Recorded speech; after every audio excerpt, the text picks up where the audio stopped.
दोस्तों नमस्कार, मैं हूँ विनीता यादव। और जिस तरह से 24 तारीख बहुत अहम हो गई है।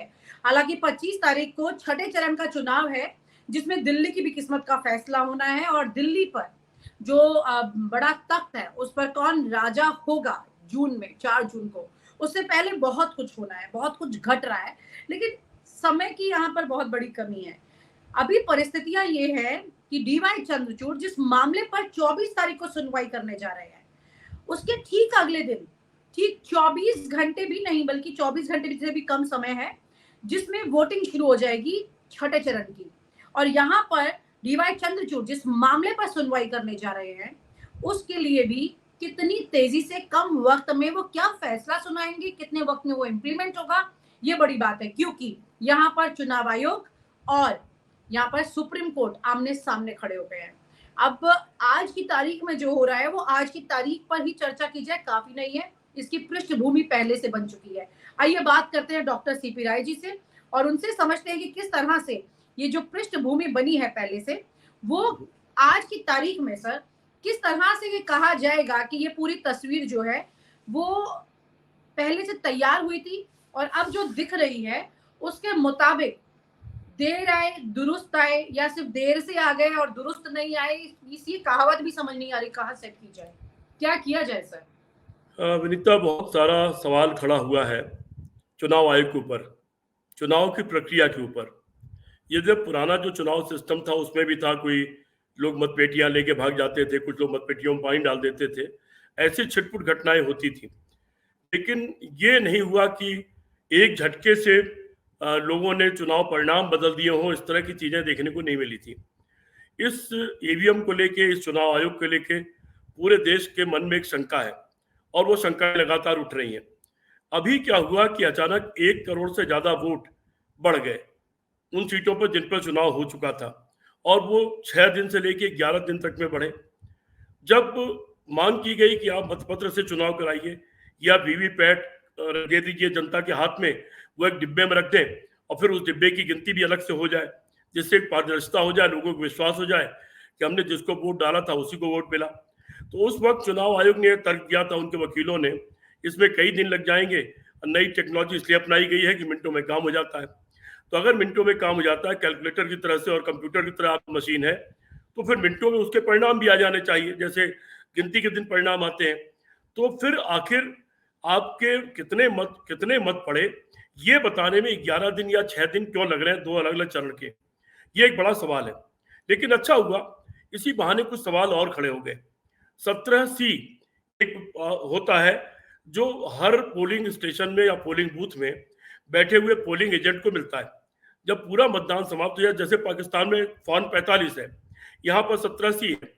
जब मतदान समाप्त हो जाता है तो उस पोलिंग बूथ का इंचार्ज हर पार्टी के पोलिंग एजेंट को वो फॉर्म देता है, उसमें लिख के देता है कुल कितने वोट पड़े टोटल। वो देने में बड़ी आनाकानी होती थी। बहुत जगह होता था, लोग जानकार नहीं थे तो कागजों पर साइन कराने के नाम पर 17C पर भी प्रशासनिक लोग साइन करा लिया करते थे, और बहुत जगह पर पोलिंग स्टेशन उसको एजेंट को देते नहीं थे और रख लेते थे, खुद ही अपने पास रख लेते थे। इस तरह की चीजें पहले होती थी, लेकिन हर काम अच्छे के लिए होता है। इस बार इसके बहाने 17C की चर्चा व्यापक पैमाने पर पूरे देश में हो गई है, लोग जागरूक हो गए। मैं आपके दर्शकों को यह बताना चाहता हूं कि इसमें कितना घोटाला है। रायबरेली जैसी जगह जहां पर बहुत ही माइनर लेवल पर चुनाव लड़ा गया और बड़ी एक एक चीज को बड़े ढंग से ऑर्गेनाइज किया गया हमारे कार्यकर्ताओं द्वारा, वहां पर भी इस तरह की शिकायतें आई कि पोलिंग खत्म होने के बाद 17C फॉर्म देने में आनाकानी की गई और जद्दोजहद की गई, फिर फाइनली सबसे ले लिया गया, लेकिन वहां आनाकानी की गई। 17C फॉर्म अगर मिल जाए और वो पूरी पार्टी के पास एक डेटा इकट्ठा हो जाए कि किस किस बूथ पर कितने फॉर्म में कितने वोट दिखाए गए हैं, और वो कैलकुलेट कर लिया जाए, तो काउंटिंग के दिन जितने बूथ खुलते जाएंगे उसको वहां बैठा हुआ हमारा जो एजेंट होता है, जो काउंटिंग एजेंट होता है, वो उसको मैच करता जाएगा और घपला और घोटाले के चांसेस खत्म हो जाएंगे। लेकिन ये घपले और घोटाले शायद होते रहे हैं, इस बहाने कम से कम उन पर चर्चा चल गई है। मजेदार बात यह है कि चाहे इलेक्टोरल बॉन्ड का सवाल हो, उसमें सुप्रीम कोर्ट ने कहा कि हमको डिटेल दीजिए, और स्टेट बैंक ने कहा कि नहीं दे पाएंगे, हम चुनाव के बाद दे पाएंगे। जब सुप्रीम कोर्ट ने डंडा किया तो 24 घंटे के अंदर देना पड़ा, और उन्होंने दे भी दिया सारा का सारा। कुछ छुपाने की कोशिश की, लेकिन वो भी चीजें निकल आई। इस मामले में भी चुनाव आयोग ने यह कहा कि अभी हमारे पास डेटा नहीं है और हमें अभी देने में टाइम लगेगा। इस पर सुप्रीम कोर्ट ने सख्ती दिखाई और सुप्रीम कोर्ट का एक कर्तव्य था कि वो सख्ती दिखाए अगर वो निष्पक्ष है, क्योंकि देश में लोकतंत्र को जिंदा रखने के लिए चुनाव का निष्पक्ष होना जरूरी है और लोगों का विश्वास रहना जरूरी है।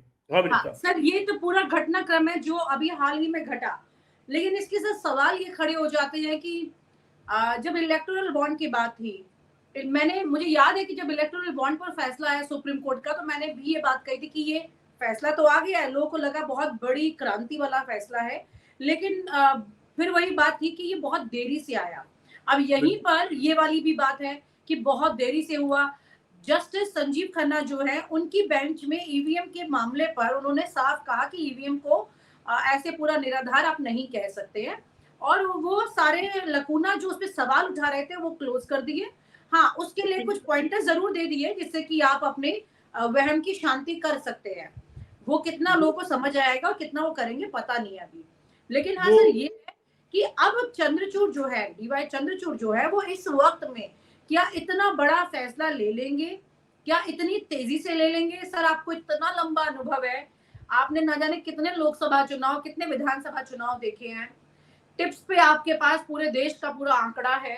मैं आपके अनुभव के आधार पे ये जानना चाहती हूँ कि सुप्रीम कोर्ट के भी हिस्ट्री को देख लिया जाए तो इस तरह के कितने मामले आपको याद आते हैं जो आखिरी वक्त में वाकई में लोकतंत्र को बचाने के नाम पर फैसले लिए गए हों?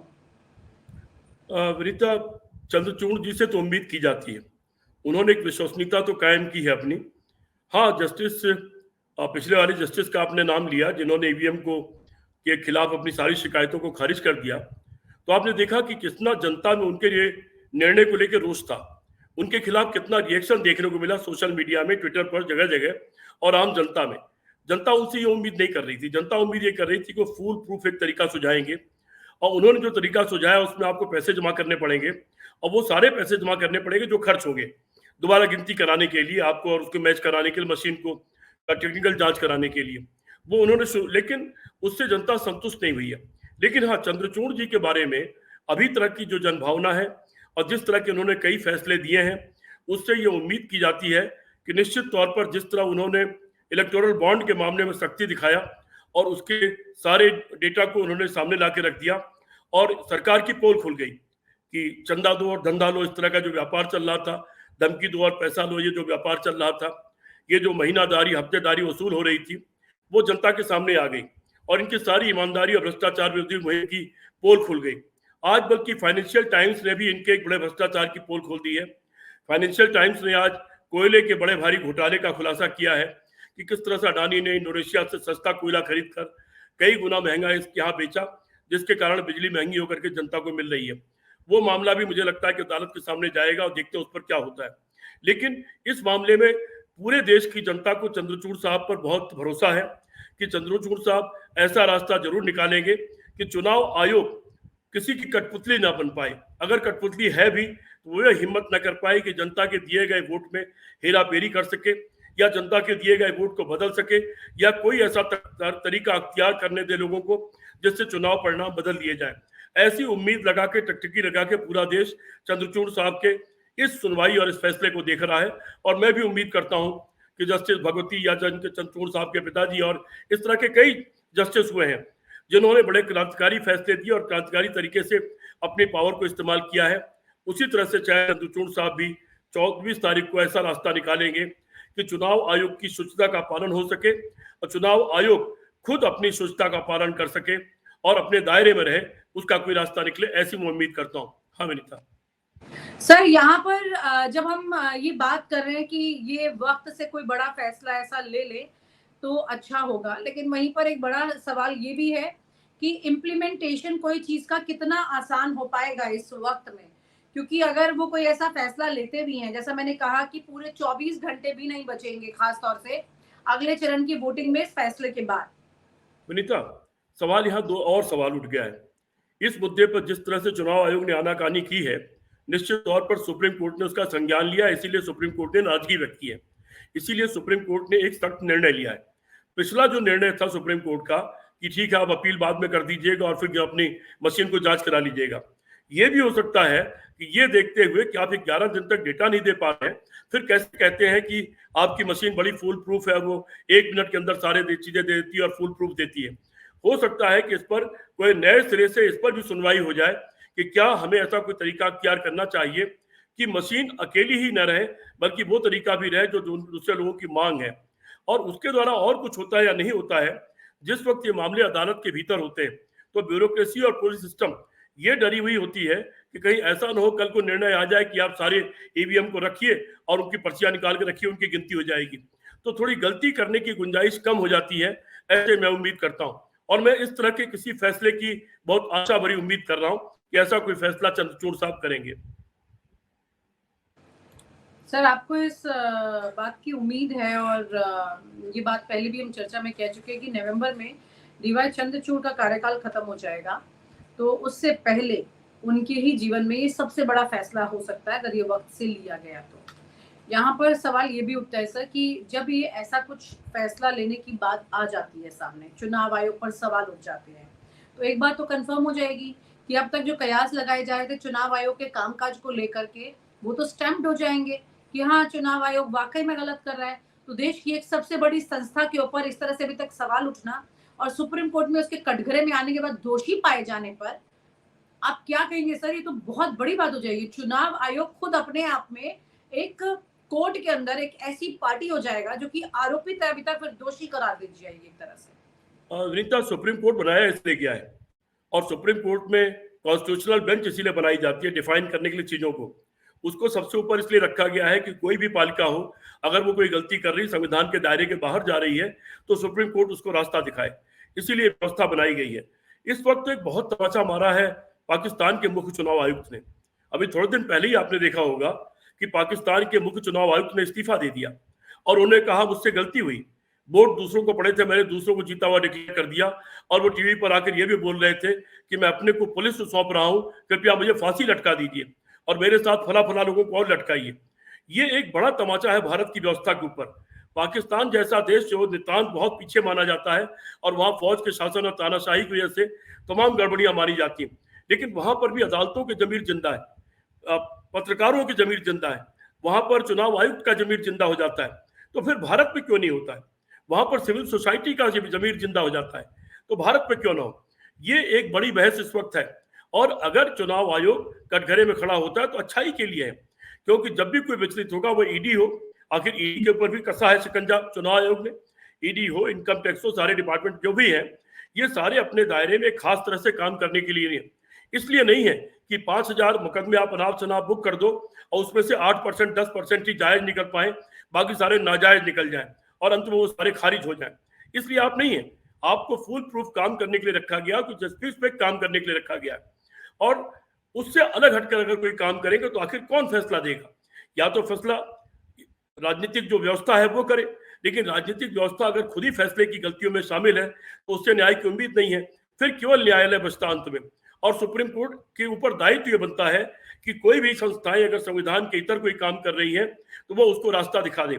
और ये उम्मीद की जा रही है इस बार कि इन चंद्रचूड़ साहब आने के पहले कई सारे मामले उनके सामने हैं, उन सारे मामलों में एक ऐसी नजीर पेश करके जाएंगे कि आने वाले वक्त में कोई दूसरा सुप्रीम कोर्ट का चीफ जस्टिस एक राज्यसभा की टिकट पाने के लिए कोई बेईमानी न करने पाए और विचलित न हो। और चुनाव आयोग आने वाले समय में ये ध्यान रखे कि टीएन सेशन की कुर्सी है जिस पर आप बैठे हो और इस पर आप बदनुमा दाग लगा रहे हो। निश्चित तौर पर लोकतंत्र उसी दिन खत्म हो जाएगा जिस दिन चुनाव आयोग कटघरे में खड़ा हो जाएगा, और चुनाव आयोग कटघरे में है। आप देख रहे हैं इस बार पोलिंग परसेंटेज काफी कम हो गया है। इसमें निराशा भी हो सकती है कि जब वोट पड़ने से कोई फायदा ही नहीं तो क्यों जाए वोट डालने? अगर वोट बदल ही जाना तो हम क्यों जाए? अगर उन्हीं को जवाब देना है चुनाव आयोग द्वारा तो हम क्यों जाए? इसमें इस निराशा का भाव भी हो सकता है और ये लोकतंत्र के लिए बड़ा खतरनाक है, ये शुभ संकेत नहीं है। सर्वोच्च न्यायालय जो फैसला लेगा वो लोकतंत्र को बचाने वाला और शुभ संकेत होगा, ऐसी उम्मीद की जानी चाहिए। बिल्कुल सर, ये बहुत बड़ी बात है कि यहाँ पर सुप्रीम कोर्ट से उम्मीदें बहुत ज्यादा है और सुप्रीम कोर्ट पर इस बात का दबाव भी रहेगा एक तरह से, खास तौर से तब जब चुनाव के 5 चरण बीत चुके हैं और 2 चरण बाकी हैं, और छठे चरण का चुनाव तो कुछ घंटों के बाद ही होगा जब ये फैसला होगा। तो इतने कम वक्त में डीवाई चंद्रचूड़ वाकई में इसे कैसे ऐतिहासिक बना सकते हैं, 140 करोड़ की जनता का विश्वास कैसे मेंटेन रख सकते हैं, ये वाकई में बहुत बड़ा सवाल होगा। एक बहुत बड़ी चुनौती है। कोर्ट हमेशा इस बात पे जाना जाता है कि वहां पर वक्त लगता है, और यहाँ पर इस बार उनके पास वक्त नहीं है। और इतने ही कम वक्त में कितनी तेजी से, ये जैसा उन्होंने अपनी पिछली हियरिंग में कहा था, इस मैटर को एक्सेप्ट करते हुए कोर्ट में, कि अगर जरूरत पड़ी तो हम इस पर रात भर भी चर्चा कर सकते हैं। तो उम्मीद ये जताई जा सकती है कि 24 तारीख को ये पूरा मामला पूरे दिन और रात सुनवाई चल सकती है। अगर यहाँ पर चुनाव आयोग जरा सा भी अपने आप को साबित नहीं कर पाया पुख्ता मजबूत, तो बहुत बड़े सवाल खड़े हो जाएंगे। और अभी तक जिस बात को लेकर चुनाव आयुक्त अपनी पीठ थपथपा रहे थे, ये देश की जनता शायद उन्हें कभी उसके लिए माफ नहीं करेगी। बहुत बहुत शुक्रिया सर। तब तक हम 24 तारीख तक आपसे इस पर और भी चर्चा करते रहेंगे, क्योंकि ये सबसे बड़ा मुद्दा है इस वक्त। सोशल मीडिया पर ही चुनाव आयोग के डाटा देर से रिलीज करने को लेकर चर्चाएं शुरू हुई थी, और ये मामला सुप्रीम कोर्ट पहुंच गया है।